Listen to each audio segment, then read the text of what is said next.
2024 May 14 നടന്ന LGS പേപ്പറിൻ്റെ ആൻസറാണിത്. ക്വസ്റ്റ്യനിലേക്ക് കിടക്കാം. താഴെ തന്നിരിക്കുന്നവയിൽ ദാദാഭായ് നവറോജിയുമായി ബന്ധമില്ലാത്ത പ്രസ്താവനകളാണ് ചോദിക്കുന്നത്. 1 സി ആണ് ആൻസർ. ഇന്ത്യൻ നാഷണൽ കോൺഗ്രസിൻ്റെ സ്ഥാപകൻ എ ഒ ഹ്യൂമാണ്. രണ്ടാമത്തെ ആൻസർ എ ആണ്. സ്വാതന്ത്ര്യമെൻ്റെ ജന്മാവകാശമാണ്, ഞാനത് നേടുക തന്നെ ചെയ്യുമെന്ന് പറഞ്ഞത് ബാലഗംഗാധര തിലകാണ്. 2 എ ആണ് ആൻസർ. 3 ഡി ആണ് ആൻസർ. എല്ലാം ശരിയാണ്. 1857 കലാപത്തിലേക്ക് നയിച്ചത് ഈ തന്നിരിക്കുന്ന കാരണങ്ങളൊക്കെ തന്നെയാണ്. 4ാമത്തെ ആൻസർ ബി ആണ്. ക്വിറ്റ് ഇന്ത്യ സമര നായിക അരുണ ആസഫ് അലിയാണ്. 5ാമത്തെ ആൻസർ 5 സി ആണ്. സൂര്യാസെനാണ്. ഇന്ത്യൻ റിപ്പബ്ലിക്കൻ ആർമി രൂപീകരിച്ചത് സൂര്യാസെനാണ്. 6ാമത്തെ ക്വസ്റ്റ്യൻ ഇതാണ്. 6ാമത്തെ ആൻസർ ഇത് ഫുള്ളാണ്. അത് 6 ഡി ആണ് ആൻസർ വരുന്നത്. 7ാമത്തത് ക്രമമായിട്ട് ക്രമീകരിക്കണം. അതായത് 7 സി ആണ് വരുന്നത്.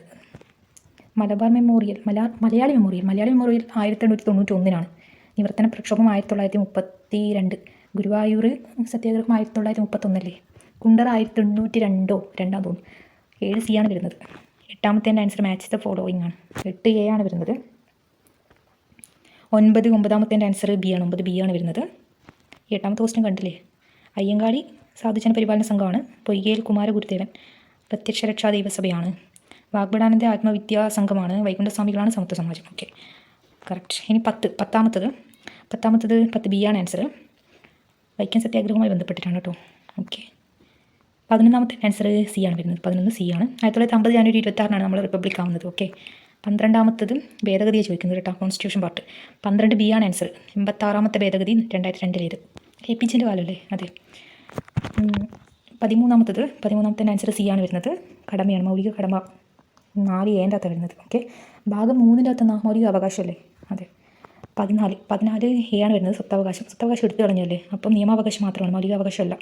14 എ ആണ് വരുന്നത്. 15 ബി അല്ല എ ആണ്. അതായത് എഴുതപ്പെടാതെ ഭരണഘടനയാണ് ചോദിക്കുന്നത്. ബ്രിട്ടൻ്റെയാണ്. ഇന്ത്യൻ്റെ ലിഖിത ഭരണഘടന. ബ്രസീലിൻ്റെതും അതെ, ഓസ്ട്രേലിയൻ്റെതും അതെ. ബ്രിട്ടൻ്റെത് മാത്രമാണ് എഴുതപ്പെടാത്തത്. 15 എ ആണ് ആൻസർ. 16 നിലവിലെ സുപ്രീം കോടതി ചീഫ് ജസ്റ്റിസ് DY ചന്ദ്രചൂഡാണ്. ഓക്കെ. ധനഞ്ജയ ചന്ദ്രചൂഡ് അല്ലേ? 16 ഡി ആണ് ആൻസർ. 17 ബി ആണ് ആൻസർ. 17 ബി ആണ്. 18 ബി ആണ് ആൻസർ. 18 ബി ആണ്. അതായത് VP മേനോനുമായി ബന്ധപ്പെട്ടാണ് കേട്ടോ. ഡീറ്റെയിൽ ആയിട്ട് പഠിക്കണം അർത്ഥം. 18 ബി ആണ് ആൻസർ. 19 1961 പോർച്ചുഗലിൻ്റെ അധീനതയിൽ ആയിരുന്ന പ്രദേശം ഏത്? ഗോവയായിരുന്നു. ഓക്കെ. 19 എ ആണ് ആൻസർ.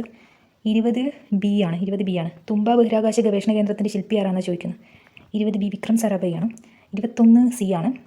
അതായത് ബൊക്കാറോ സ്റ്റീൽ പ്ലാന്റ് ഇരുമ്പുരുക്കുശാല ആരംഭിച്ചത് റഷ്യ അല്ലേ? ഓക്കെ. 21 സി ആണ്. 22 ഡി ആണ്. സുസ്ഥിര വികസനം 12ാം പഞ്ചവത്സര പദ്ധതി ഉദ്ദേശിക്കുന്നത്. 23ാമത്തെ ക്വസ്റ്റ്യൻ നോക്കാം.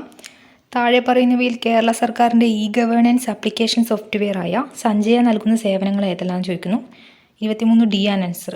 ഇതെല്ലാം തന്നെ. ഉടമസ്ഥാവകാശ സർട്ടിഫിക്കറ്റ്, കെട്ടിട വയസ്സ് സർട്ടിഫിക്കറ്റാ? വയസ്സാ? ഓക്കെ, അങ്ങനെയായിരിക്കും. കെട്ടിട വ്യവസായമൊന്നും, കെട്ടിട വയസ്സ് അങ്ങനെയായിരിക്കും അല്ലേ? കെട്ടിട നികുതി അടക്കൽ അതെല്ലാം വരും. ഓക്കെ. 24ാമത്തെ ആൻസർ 24 ബി ആണ്. അതായത് റോഡ് അപകടങ്ങൾ കുറക്കാനും ഗതാഗത നിയമലംഘനം തടയാനും സംസ്ഥാനത്തെ മോട്ടോർ വാഹന വകുപ്പ് AI അധിഷ്ഠിത ക്യാമറ സ്ഥാപിച്ച പദ്ധതി. സേഫ് കേരള. ഓക്കെ. 25 ബി ആണ്.